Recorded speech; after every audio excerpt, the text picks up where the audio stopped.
So, welcome to the April 10th meeting of the Budget, Capital, and Personnel Committee. I don't know if Mike Lane will be joining us via Zoom, but in chambers, we have Veronica Pillar, Lee Shurtleff, Randy Brown, Shauna Black, and myself. So we have quorum and we're a go. I'm not aware of any changes to the agenda. Does anybody have anything? All right. And it doesn't appear, unless Irene's just here to observe, so it doesn't appear we have any public comment, so we'll just move forward. First thing is minutes approval. Can I get a motion on those? Randy moves, Veronica seconds. Thank you. Any discussion on these minutes before we vote? All righty. Well, since Mike's not here via Zoom, we can vote by raising our hands. So all in favor? That's unanimous. Thank you. Chair's report. I don't really have anything. Mike had asked that we put this item on the agenda about the Tompkins Cortland Community College Board of Trustees vacancy. We have, for the benefit of anyone in the public who's watching, we have one trustee whose term is expiring and won't be returning, so we just want to put the notice out to the public that that's a vacancy and we're soliciting applications, and if you could circulate that information to your constituents, that would be great. Workforce diversity and inclusion. Veronica, you're on. Thank you. I have no report either today. Oh, it's going to be a fast meeting. All right. County Administrator's Report. Corsa? Yeah, good morning. I just have one item to discuss. Yesterday, myself and the chair were invited to a briefing by TC3 regarding the 2025-2026 budget. Their ask is to increase their balance of effort allocation by 5%. The last time we had an increase for them was in 2020, that's 5 years ago. And they believe that for them to be able to maintain their effort, that 5% will support their continuous operations. And my understanding is that we have to agree with Cortland in terms of the increase. There was a degree of comfort in the room in terms of the people present, and I don't know if we intend to take an action on that today. They will be presenting to us in June for us to approve their budget. I just wanted us to be aware of what their ask will be, and for them to know also that we will support that ask. That's my report. So. And that's going to be about $150,000 about $151,000 increase, yes. Lee? Did you get any indication what Cortland's feelings were on 5%? Well, I didn't see positives or negatives in the room. I saw more of a neutral position with the people that were present. And we evaluated the budget in detail, and we asked a lot of questions regarding the rationale behind the 5% increase. And also, the reality is that we have had inflation over the last 5 years, aggregate more than 15%. And they've never had any increase allocated to them. Their expectation is to reduce costs in many areas. Last year, they supported their budget with a fund balance of 1.1 million. Currently, their total fund balance is 4.1 million, which is roughly about 12% of their budget. They are trying to get up to about 15% of their budget to stay afloat. And so they're trying to, they are reducing costs in many areas, but what they are asking for as a community contribution is still less than what they're anticipating to get from students from contiguous counties that actually pay through to them, even though we have more students, about 2/3 of their student population in between Tompkins and Cortland County, they're still expecting to get more revenue from students coming from outside the contiguous county. So I personally felt a reasonable ask considering everything and where cost is, but I didn't see an objection from Cortland representative, and I think it's a conversation that they will need to have. They will also have with their team and make a determinations as to how to proceed.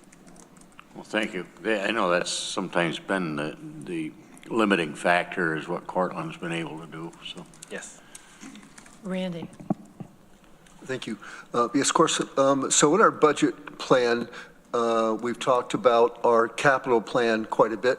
Is that going to be upgraded or updated as far as what our plan is for our capital improvements and the cost of those over the next 10 years? Or, but what I mean is Norma put together a really good spreadsheet with Lisa, and they showed all the capital plans that are currently out there, I mean the debt we have currently, and it showed how it's moving. And I think it's declining over the next 5 years slowly. But if we start doing these other projects, whether it's the Center for Growth building, the homeless shelter, and the public safety building, I'd like to see the impact of that. And I really think it's important for this legislature to decide what we're going to do going forward, as opposed to waiting to the next legislature to debate all this again. Yes. So I just wanted to share that. Can I just say that, are we finished discussing this TC3 issue before we? I am. Yeah. Does anybody else have anything? And it's nice to see you, Mike. Would you like to chair the meeting? No, please continue. All right. Apologize for being late, but they had traffic backed up on Route 13 from NYSEG back to beyond Etna because they had one-lane traffic set up down there. It was ridiculous. Okay. Well, we're glad you're here. My apologies. No, we're just But happy to thank see you, Deborah, for going ahead with it. No problem. Okay, so let's move into Randy's topic. Okay, so to answer that question, I am still coming to speed with capital projects and the things that we need to do and the funding models that we have and how we move forward with this. One of the things that I really want to make sure we do is we stick to the capital project and only fund projects that are in the capital plan. And also allocate funding. I believe that last year a significant amount of money was put in the reserve to support the capital project. We need to, hopefully, if we're able to identify increase in fund balance this year, we can allocate extra to the capital fund to support our capital project moving forward, and also to maintain the improvement that we need to do to existing project, as well as the huge project that are coming up with the central government, public safety, as well as the shelter. At the moment, we are going through funding application for that, but it's still something that we might have to also maybe chip a little bit more in, depending on how things turn out to be. So there's a lot of moving parts, but I am going through the process with Norma to understand the structure of our capital plan, making sure every single project we are involving is actually in the capital plan, so that we don't spend anything outside the plan, and for our department heads to also be aware of that commitment and stay within our approvals, so that we don't commit within the department anything outside that, and we ensure that we stick to it. And also we can provide you then good information as to where our funds, where our expenditure is going, and what we're really doing about how we are making a specific set of decisions. So I'm going through with Norma to understand where we are, and also we will continue to present the information to you as was previously done, to make sure you know exactly what we're doing and where the funds are going and what projects we are involved in. Thank you. I think that's a prudent approach. I guess, given the volatile economic environment in which we're sitting, it's sensible to watch the interest rates and compare the cost of borrowing versus what we're getting on our investments and figure out what we want to borrow and what we want to pay for in cash. But that's going to be an ever-evolving picture. So, but to circle back around to the TC3 thing, I think it would be a good idea if we bear in mind that the last few years, organizations like TC3 and TCAT were reluctant to ask us for increased funding, and they've used fund balance to avoid asking us for more. But eventually, you can't do that forever. That's just not sustainable. So we may be looking at requests for increases, not just from TC3, but also from TCAT and who knows who else. So we just need to bear that in mind as we move forward. Do you have anything else? No, that's it. Thank you. All right, thanks, Corsa. Does anybody have any other questions for Corsa? All right, Lori. Good morning, thank you. Couple updates, first being the interim foreclosures. We are currently at 18 properties.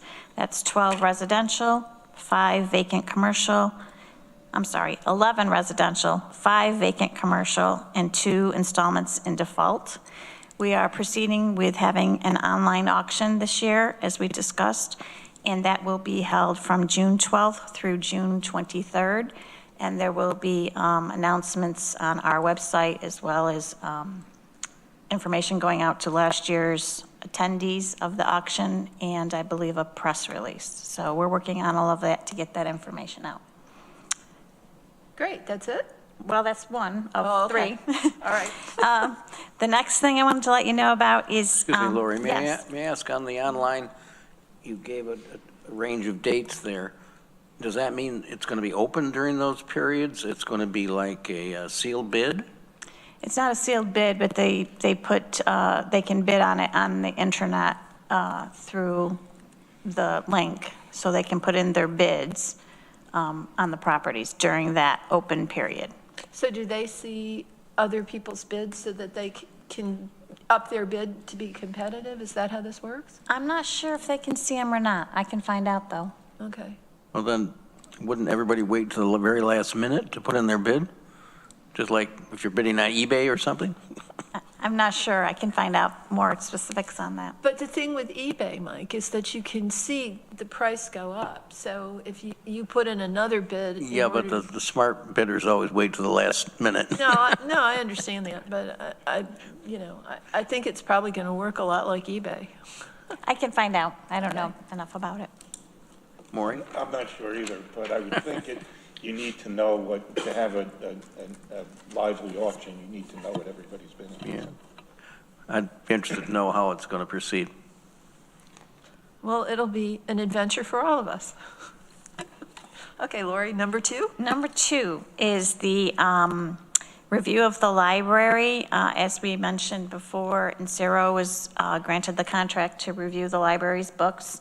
The library had asked us to hold off because they were in the midst of their year-end audit. So they let me know that this coming Monday, they will be starting the review that as requested to do. Okay, any questions on that? Number 3. Number 3, I wanted to give you an update on where we stand with requisition and PO process, as that was one of your requests for 2025. Finance has put together a team, and we've been working with IT to find out what the system can and can't do, and we've come up with a plan going forward. And I have asked Daryl Tuttle to come here today. He's a member of the team, to present to you our findings and our recommendations going forward.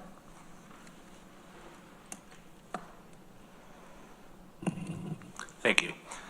So what we found, well, first off, I want to say that encumbering funds with purchase orders is not only a great budgeting tool, but it'll help us get closer. It's the first step for us estimating fund balance throughout the year. Now, what we found is we don't have a critical module for workflow to do the requisitions to POs. So for the time being, we're just going to utilize purchase orders more. And the way we're going to do this is we are going to propose adjustments to not only our procurement policy, but any associated policy, to require purchases over $250 to have a PO before going any further. Now, this will not capture anything done through the P-card purchase currently, but that's only approximately $200,000 expenditures a month. It may seem large, but in the grand picture, we can capture that in other ways. So in addition to this, we are also developing a process to capture which departments are not following this new process and new policy. And if the legislature wishes, we can present that quarterly to you guys and to the county administrator. Questions? Lee?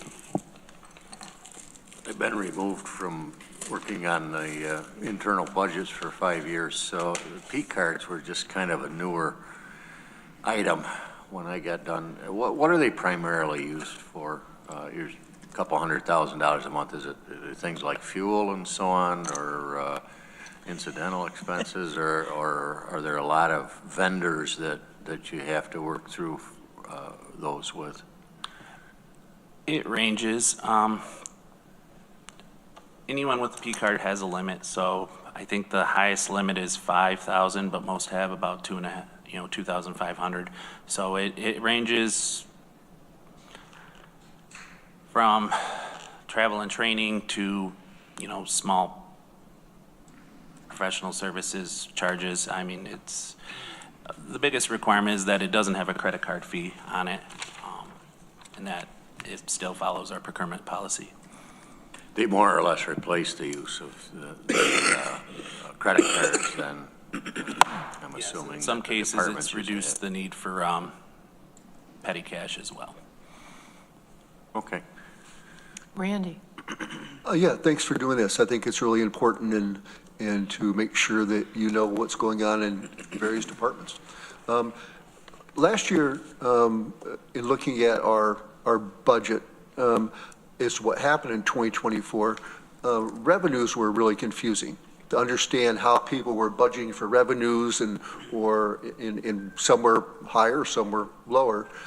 How does that fit into this to know what grants are coming in? How is that feedback getting to finance, or are we still behind on that? Yes, so I am currently working on what I'm calling revenue recognition policy that we'll be bringing forth probably the next meeting. And what I'm proposing in that is that we are going to require departments to submit their claims on a quarterly basis. And that way, we will hopefully record that revenue as the claims are going out and not waiting till the end of the year or, 6 months after the fact. So again, it's going to take some enforcement to make sure that that happens, but we'll put the policy in place, we'll roll it out and train the departments, and that should help with the revenue recognition in a more timely manner. I have no problem enforcing that myself. So. Any other questions? Veronica?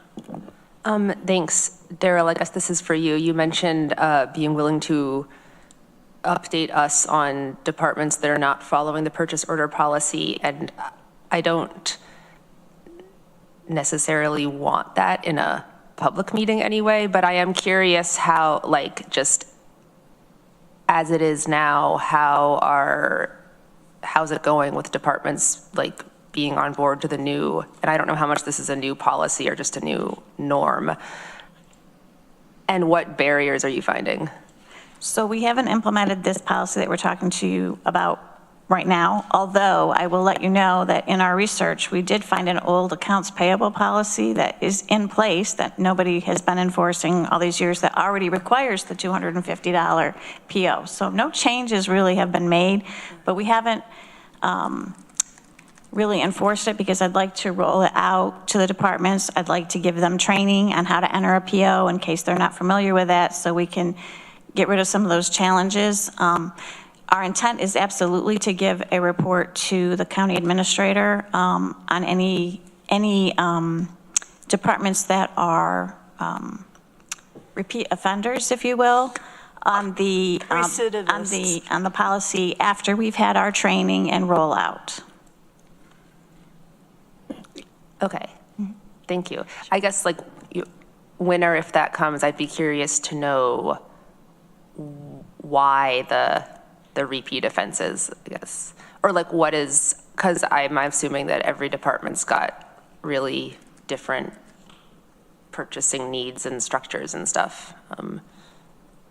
Yeah, so I'd just be curious to know more detail if that comes, as opposed to just like this department is not following the rules. Sure. Can I just interject here? I appreciate that we don't want to engage in public shaming. That's really not a stick I want us to be using. I think probably a report to Corsa.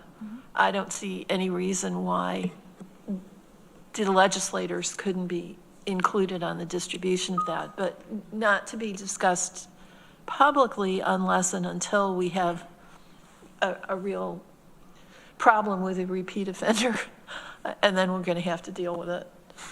That seems like a sensible approach, so thank you for that. Lee? There's two questions. One is structurally, and the other is another consideration. When you create a purchase order PO, that encumbers funds, so it's going to show as the expense basically having been made, but the cash not having gone out yet. Correct. So your encumbrances are going to show quite more heavily than they probably have over the last few years with the P card. And that's not a bad thing. Do you think $250 is a reasonable amount? That doesn't go a long ways, and that's probably a lot of paperwork if you're doing, I don't know, utility bills or whatever else on facilities. So we landed on the 250 for a couple reasons. One, in a perfect world, we'd like to have them on everything, right? So if we could have a PO for everything, we'd be much more closer when we do our estimates. But again, that's a little unrealistic on our staff and the departments as well. The other reason we kept it at the 250 is because we currently have a policy that says 250. And so rather than completely upset the apple cart, just kept the 250 and proceed in enforcing it. Do they still do blanket POs for recurring accounts? Yes. Okay. I appreciate the discipline. Okay, any other questions on this? And I just want to remind my colleagues that one of the drivers for this is that we keep asking for accurate, in real time estimates of fund balance, and this is going to help with that. Absolutely. So thank you, Lori, and thank you, Daryl. Thank you. All right, Ruby. Good morning, everyone. I just have three before I turn it over to Larry and Samantha.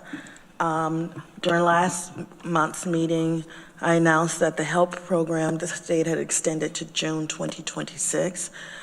Just to let you know that we've put in a resolution to modify our local rules so that we can make our county employees permanent prior to the end of the program, which has been the criteria from the beginning.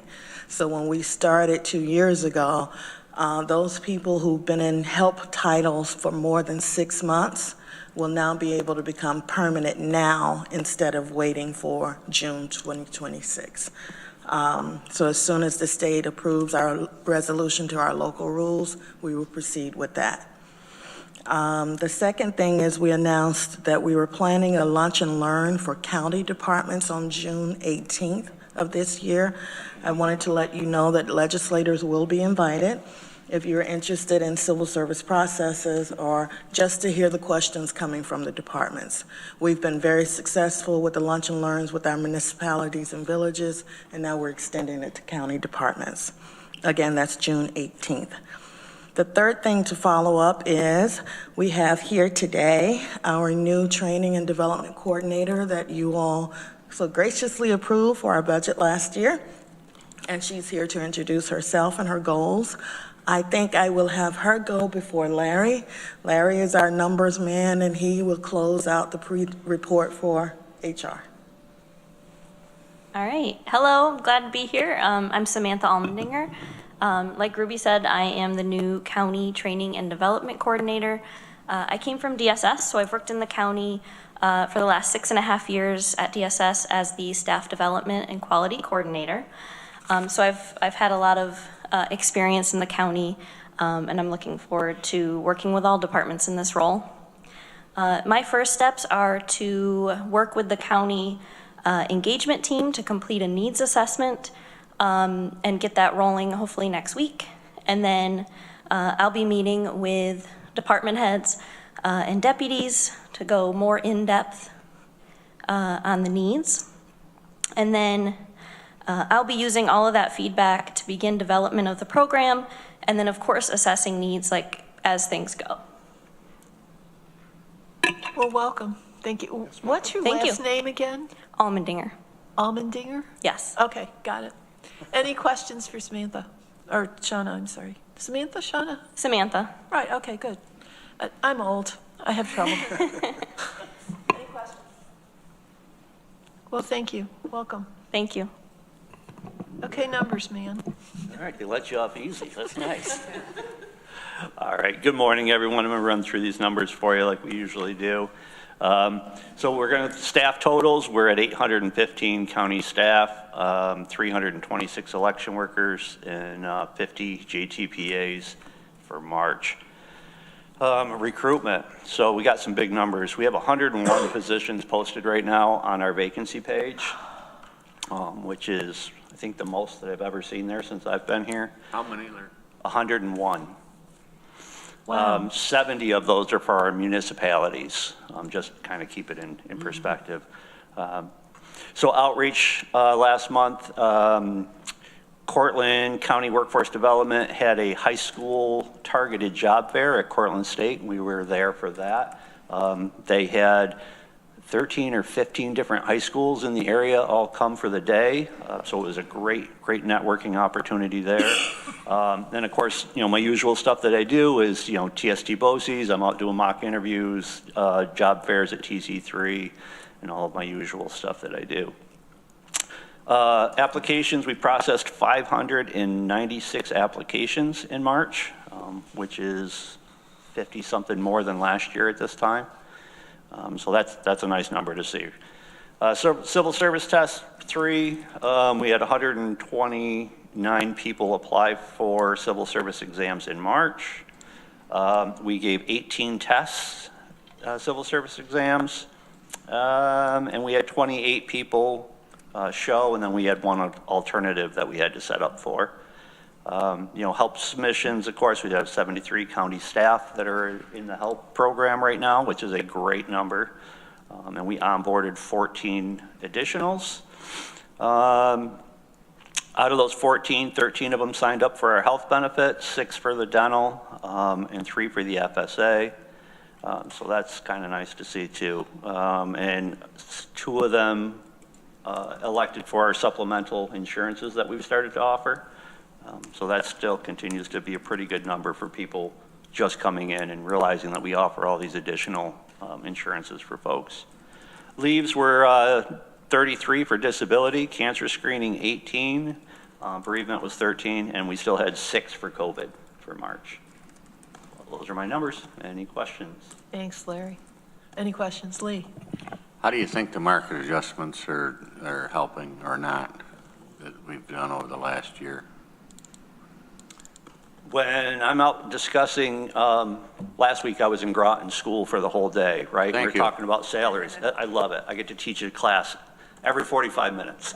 And even there, the feedback is great. Like we start talking about salaries and I show them the salaries we pay. We're competitive in many of our jobs now. I think it helped. Are you still have some tough areas to fill, particular, I know in Ruby we talked about nurses and healthcare workers in the last 6 months or so, maybe longer. Yeah, it's still the same. Our positions that require licensing, licensed clinical therapists, RNs, those kind of ones, those ones we're semi-competitive with. They're just tough. They're tough. There's a lot of demand for those roles out there. And it sounds like the benefits, there's an upward swing on people signing up for those. There definitely are. Yeah. That's one of the reasons, you know, we're retaining EMS help, in particular out in the area where I am versus some others, is more the benefits than the pay. That's always a good thing. And I'm hearing the same thing, whether I'm doing job fairs or folks, benefits seems to be becoming more popular in the questions that they ask than they were 2-3 years ago. Yep. Thanks. Yeah. And as far as the positions that require certification, there is an effort with the state. We've asked that all positions that require some sort of exam or certification be exempt from the civil service exam. So that's still in process. So hopefully we'll get approval for that before the end of the year. And the last thing I wanted to follow up with is some of our larger scale searches. We have several going on, so there's lots of really good opportunities for folks to either move up or come to Tompkins County for these roles. Commissioner of Whole Health, Director of Finance, we need a budget analyst still, Commissioner of Social Services, Director of Operations. For DSS, we are recruiting for the Transportation Planning Director. A division coordinator at DSS. We still need a medical director for mental health. Highway still needs that project manager position for them. The countywide security manager position has ended. They are in process of hopefully interviewing and hiring for that. And of course, the staff development and quality control coordinator, Samantha's old position, they're recruiting for too at DSF, so if anyone is interested. And of course, the Disability Resource Coordinator for Workforce. Wow. Thank you, Larry. I'm wondering, do we have any information about how many federal employees live in Tompkins County? No, not that I'm aware of. Oh, I just wonder if we're going to have displaced employees who might decide they'd like to work for us. So I guess that's something we can keep our eye on. So I already have a connection at the DOL who have folks that are specifically reaching out to those. They've approved a new program around attracting folks in that area. There's a guy, Joseph, and we communicate real regularly about, you know, sharing jobs and opens and positions. Okay, I guess that's something we can keep an eye on. All right, thank you. No more questions for HR? All right. I'm sorry, I had one question, Deborah. Okay. My understanding is that with some of the federal cuts, our Masters of Public Health students that were at Whole Health, those positions have been cut. Or can you elaborate a little bit more on that? Just remember last year, those positions were transferred, they were no longer county employees, they were transferred to a contractor. So I do know that 1 or 2 of them are county employees now. So they're on the county's payroll. So I'm not sure about the actual contract, whether they will be continuing that, but the 2 that are at Whole Health are our employees. Okay. So I'm not sure if the program will continue. Corsa can answer more to that. He's been in contact with the departments to see if any of those federal funds are being impacted. Yes, so I have had a conversation with Jeremy. He's evaluating the program they are currently undertaking, and then we'll make determination if other staff can continue the project or if there will be funding within his payroll budget available to maybe cover the people to be able to stay and complete the project depending on the timeline. So those investigation is ongoing at the Whole Health, and he will reach out to me hopefully by the end of next week to give us some direction. And yeah, the program is fully cut as of now, and the state, so it's a federal funded through the state to us. The state has not indicated that they will shoulder it, so I think it's going to go. I spoke to a couple of counties that are already preparing to let them go. So I think here we utilize them for a lot of projects, and Jeremy feels that that project is important for him to be able to complete those projects to see the impact. And we will come back to you in case we need to take any action to either maintain some of them. I believe currently has 4 that are in that specific program. It would be great if you end up coming back to see what programs they're working on. Absolutely. And also the amount of funding that would be needed to continue. I guess the other question I had was, if their positions are cut, would the county be on the hook for unemployment, or are they contract employees? Yeah, they are not county employees. Okay. So they are basically hired by the state, placed within the municipality. So they are not our staff. We just provide them space to work from. Okay. And we are responsible for the project that they undertake. So we would not be. Okay, thank you. Oy. Okay. Moving on to our resolutions. We have resolution authorizing to accept funds, create positions, and complete a budget adjustment for court-based mental health navigation from the Whole Health Department, ID 13170. And can I get a motion? Thank you, Shauna. Veronica seconds. Okay, who's going to tell us about this? Is anybody from Whole Health? I'm happy to add a little bit of history and That would be good, talk about the Shauna, program. thank you. Sure. So this is a program that we probably started about, I would guess, 4 or 5 years ago. Scott Miller has really been the brainchild behind this. And Auburn, the city of Auburn actually had started it probably about 7 or 8 years ago. And it was a pilot program initially. I think many of us who have been around for a while recognize the fact that the county actually supported this program and funded it for a few years with a promise that the state would start paying for it. And that's what we're seeing right now, is that the state took this over about 3 years ago and has started picking up the tab for the different positions that are offered. I will say the feedback that I've received from people that are going through mental health court is that it's extremely helpful. The attorneys that I've spoken with, it's a great way for people who understand mental health issues, work directly with the people that are impacted, and really, for the most part, kick these people out of jail where they really do not belong and get them the help that they need. So I'm glad that the state is picking up the tab here. It's a great program, and I'm glad that we were able to sponsor the program for the first few years in order to get it off the ground. Thanks, Shauna. Any other questions? Any other comments? Randy? Thank you for updating that. So is this in our county budget? The county's paying for this, or the state's paying It's for budget neutral. Funded by the state OMH. So is it fully? But was it planned that way in our 2025 budget?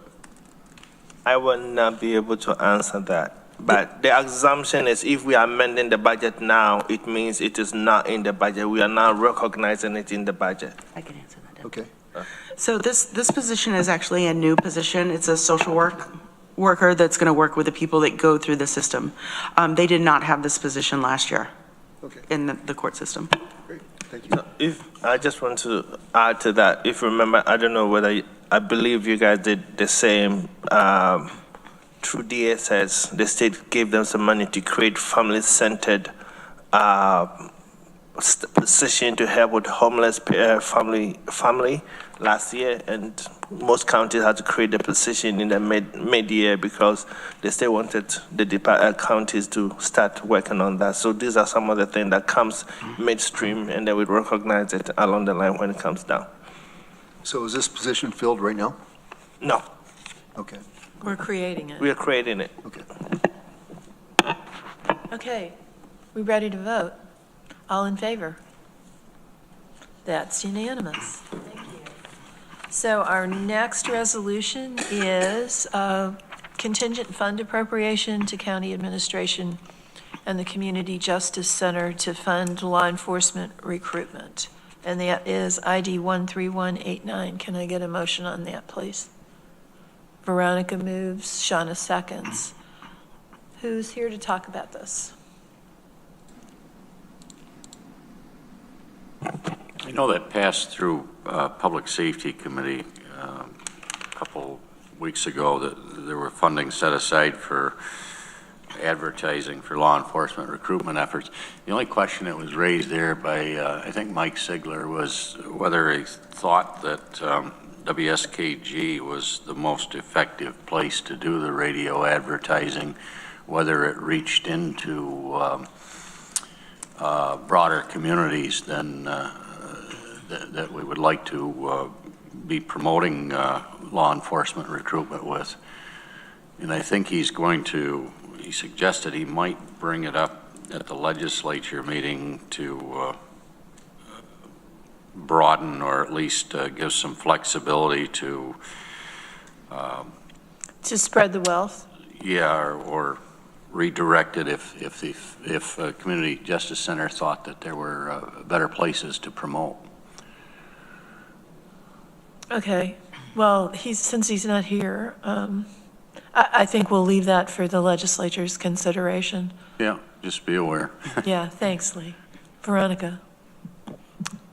Oh, I was just going to say, I know that Mike Sigler and Mona Lita Smiley, the CJC director who's spearheading this, have been having an email exchange about this. Can't remember the details. I'm not an advertising person. I also see Norma came on camera, so I wonder if she has a comment. No pressure. No, that's okay. Not on this topic. So I don't know anything about the advertising. I was just going to share that the reason it's coming forward is there was a misunderstanding about the procurement for last year. It was funding that had been set aside in a PO that could not transfer forward to 2025, and and they neglected to budget for it. So that's why it's coming to you at this time. Funding. I can't tell you about the advertising. That's not my area either. Shauna? Yeah, I think there was also a question in public safety if this was for both IPD and the Sheriff's Department, and I think the answer was yes. Isn't that right? I think so. I can't remember either, Lee.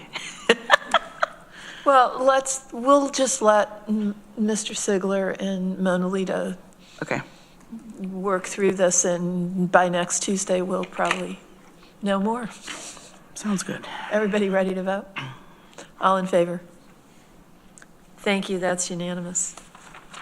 All right. The next one is a budget adjustment for the Office for the Aging, a budget decrease to Title 3B program due to a 2024 final grant award. ID 13210. Can I get a motion on that? Shauna? Thank you, Veronica, seconds. Who's here to talk about this? I see Lisa's. There she is. Hi, Lisa. Hi, how are you? Good morning, everyone. So I thought I'd start off by kind of giving you a little bit of background because you have 6 resolutions in front of you from us. So I think it would be helpful for me they're all related to the same factor. So I just thought I'd kind of explain what's going on. So, and kind of to Randy's point, this grant awards and revenues can get confusing and messy quickly. And this is a little bit of insight into what we deal with in our office, which was really completely out of our control. So here's a little picture of what we're dealing with. So I will say up front, this isn't due to any federal cuts that are happening right now. So just to let you know that in this world right now, it might seem like it is, but this is all back related grant awards. So every 4 years, we are required to complete a 4-year plan. It's submitted to the New York State Office for the Aging. It's a lengthy document that goes over all aspects of our funding and all of our funding sources and how it'll be used for our programs and services. And it meets the requirements of the Older Americans Act and the New York State Elder Law. So it requires us to have a public hearing and involvement and feedback from our stakeholders. Program instructions for this to start this process typically comes out in the fall prior to the year that it's supposed to start in. So typically it comes out, September, like maybe August, September, and then it's to be submitted usually in November and become effective like in January. Throughout COVID, we did not have to do a 4-year plan. We were just required to do annual updates. So NYSOFA was really behind. In 2023, we were waiting for direction from NYSOFA to start completing our 4-year plan, which would be 24 to 27. And fall of '23 came and went, we didn't get a word. So we didn't receive instructions to complete our plan for 2024 until July of 2024. So we couldn't even start, we're 7 months into the year already. So we got it, we went right to work in November of 2024. We submitted it. We were one of maybe 15 counties that submitted it then. I think there's several counties that haven't even submitted their plans yet, and they're a year and a few months into the 4-year plan. So after submission, it has to go through several state committees and get approval. We finally got approved for our 4-year plan in 2020, or February 4th of 25. During that time, we couldn't invoice for funding reimbursement. So we're a year and 2 months into the year. So normally, our county budget planning is based on tentative allocations. Deborah, I'm sorry. Yeah, tell me about it. So we receive them typically in the spring, we get tentative allocations, and we base our county budget planning on those. And we receive the final notification of grant awards in the fall of that year. So we have enough time to move around money if there's an increase or a deficit in our final allocation. And we usually are able to do this prior to the end of the year, or maybe in the 13th period we try, you know. But our 2024 budget was based on actuals and tentative allocations from spring of 2023. But because of this delay in the state plan, we were not even able to get our 2024 allocations until February 26th of 25. So that said, you know, we were working without the ability to even know what we finally had. So it's a shell game for us sometimes, and we have to move things around. We kept finance aware of this. They worked really great with us and helped us through the process, but we weren't able to proceed with any of these adjustments until now. So that's what you have in front of you. 6 different adjustments related to that same issue. Some are decreases and some are increases, but, so I just wanted to kind of give you the overview of that. Wow. Yeah, fun times. Thank you, I think. Yeah, I guess I'm finding it a little confusing the way this is structured, and maybe this is a question for Lori rather than Lisa, but it looks like we've got federal revenue of $41,000 that we're going to spend. Yeah. But it says that our deficit on this grant is $41,000. So where's the $41,000 in revenue actually coming from? It's a decrease in what we had for tentative allocations. We based it on the previous year, and then we get a tentative allocation from the state. So that's what we think we're going to get. They adjust it in our final grant award. I understand what you're saying, Lisa, but the way this resolution appears, it looks like we're getting federal revenue of $41,000, and I'm trying to understand. Yeah, I'm showing it to the expert here, so maybe she can. Yeah. And Rodney's here, our fiscal coordinator, if you want to chime in at all, Rodney. Yeah, that might be my fault. They're supposed to be all negative. It's supposed to be what? All negative. They're all supposed to be negative. Oh, okay. All right. It's a decrease, the budget decrease. So basically, are we going to be spending this money or not? So we're going to decrease the finance office, based on the resolution, will be decreasing those lines with these amounts. Yes. Okay. Yes. So they're all, so we're not getting the $41,000 and we're not spending it. Yes, that's correct. Gotcha. We should put minuses ahead Yeah. of those amounts. Yes. Maybe, Sorry about that. So maybe when this goes to the legislature, these numbers will all be negative. Okay, Yeah. thanks, Taylor. Yeah. Okay. So yes, I mean, that is basically for our Title 3B funding, which is federal funding, is, it was less than we anticipated, basically, and this is showing that. Yes. Okay, thanks. Are we ready to vote? Okay, all in favor? Thank you. That's unanimous. Now we've got another one, another decrease. Oh, boy. So this is a budget adjustment for the Office for the Aging, a budget decrease to Nutrition Services Incentive Program due to 2024 final grant award ID 13211. Can I get a motion on that one, please? Veronica moves, Lee seconds. Thank you. And this is just the same deal as the last one, basically. Yes, it looks like that needs to be -2, correct, Rodney? Yes. Yes. Okay, so we'll get these numbers corrected.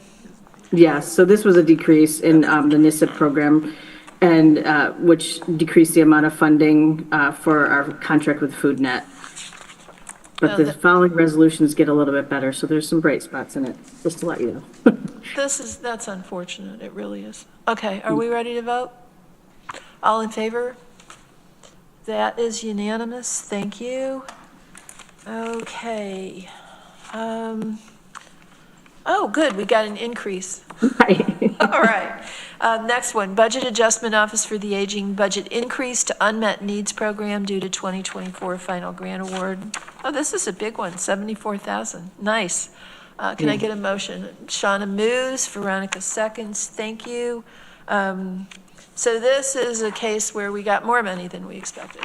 Yes. And it's the shell game I speak of. You know, when we get to that point where we get our final allocations, we have to shift things around to cover our initial budgeting expenses. So yes, this is a increase to our unmet needs program that we've used to support contracts under our ISEP program, and which is our in-home care services for the elderly program. And, you know, we were going into a negative, but this helps us fill that gap. Thank you. So maybe shell game isn't something. Well, it feels like it. It's just my loose, I'm not a fiscal person, and I apologize if that's a bad term, but yeah, it's moving money from one. What was that? We're just adjusting. Adjusting, yes, we're adjusting. Okay. I will say it feels like an adjustment all the time. All right. So this is 74,000 coming in and 74,000 going out, and it's budget neutral for us, basically. Ready to vote? Yeah. All in favor? Thank you. All right. Oh, another increase. Excellent. Budget Adjustment Office for the Aging, budget increase to Community Services for the Elderly due to a 2024 final grant award, ID 13213. Can I get a motion, please? Veronica moves, Shauna seconds.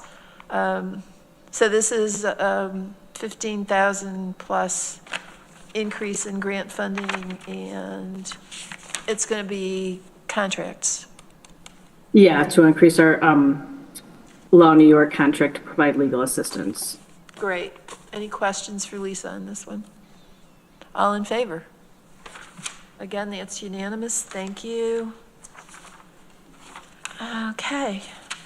Another budget increase for the Office for the Aging, increase to the Title III-C program due to 2024 final grant award. Another 75,000. Can I get a motion on this one? Lee moves, Veronica seconds. Okay.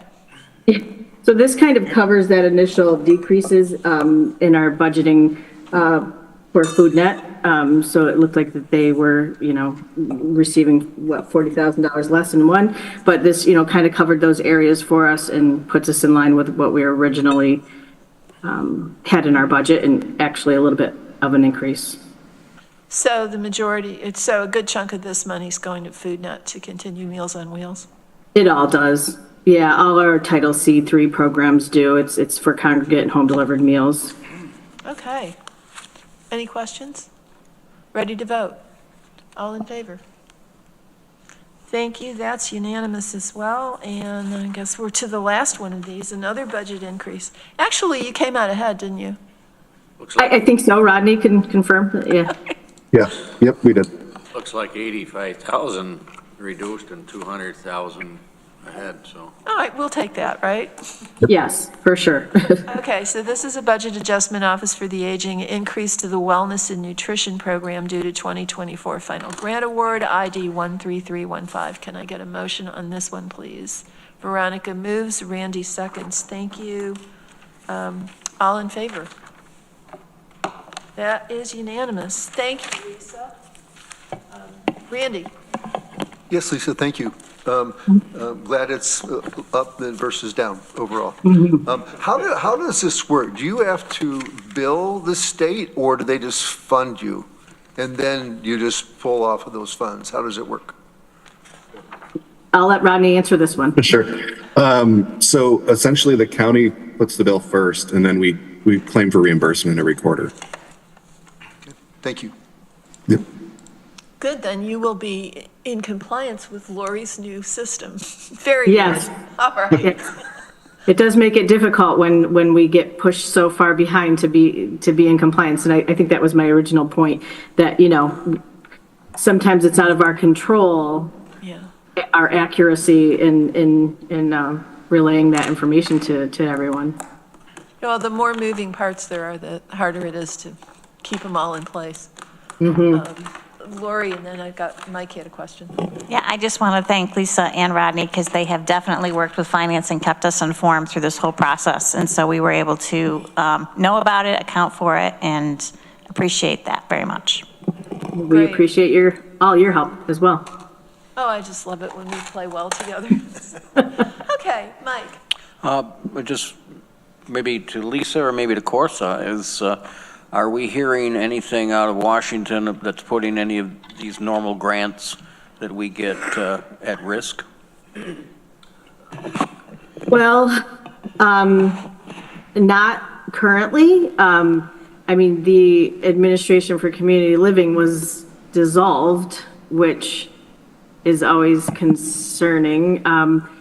It looks like it's being restructured under different areas, but we haven't heard any funding cuts to these programs specifically.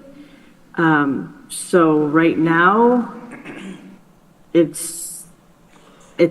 I feel I never can project too far ahead, because I feel it changes every day. We hear new things, but right now we're okay at the moment. But that could change. Yeah, I understand, and thank you. Thank you. Okay. Any committee members' reports?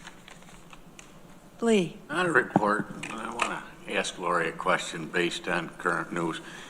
The bond market, treasury bonds, what's the potential for us on that? I mean, if they're paying higher yields, then it means we're going to pay more for our bonds.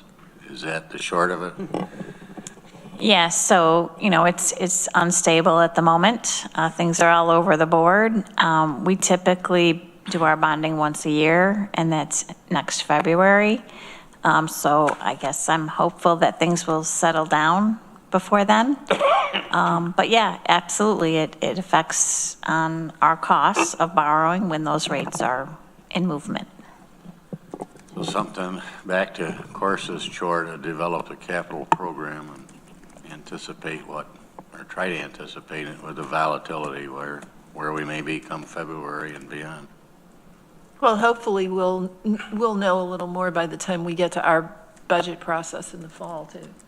Yes, we are hoping so, but a lot of things are in trance at the moment, and things move so quickly. So it's like Lisa said, sometimes we hear some of the communication that takes our heart away, and then we are told, nothing has changed yet, just keep going, we'll let you know if something is coming down different. So for example, with the HHS cuts of almost 400 million or so, we don't know how that is going to impact the state budget, and how that will also affect any allocations to the municipality. So we are still waiting until the state budget is passed, and then for us to make any determination how that will trickle down to how we project next year.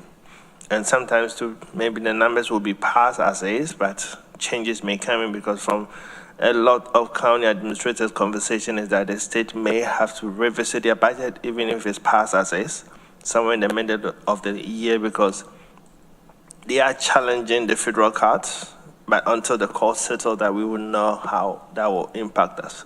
So we don't know yet. And so it's going to make the 2026 budget very challenging. So at the same time, we also, as a department, we need to also be careful with our allocations. So the fact that the funding is available now doesn't mean we should just spend it. We just need to be very careful in our decision-making within the departments. Thanks. But most of our grants are reimbursements, aren't they? And that's the difficult part. Yes, Yes. everything, pretty much everything is reimbursement. So it's difficult. So how do and you that's plan when you don't know whether you're going to get reimbursed? well. Yeah, that's a And problem. that is when the fund balance comes in to bail us out. So Oh, we don't want to go there yet.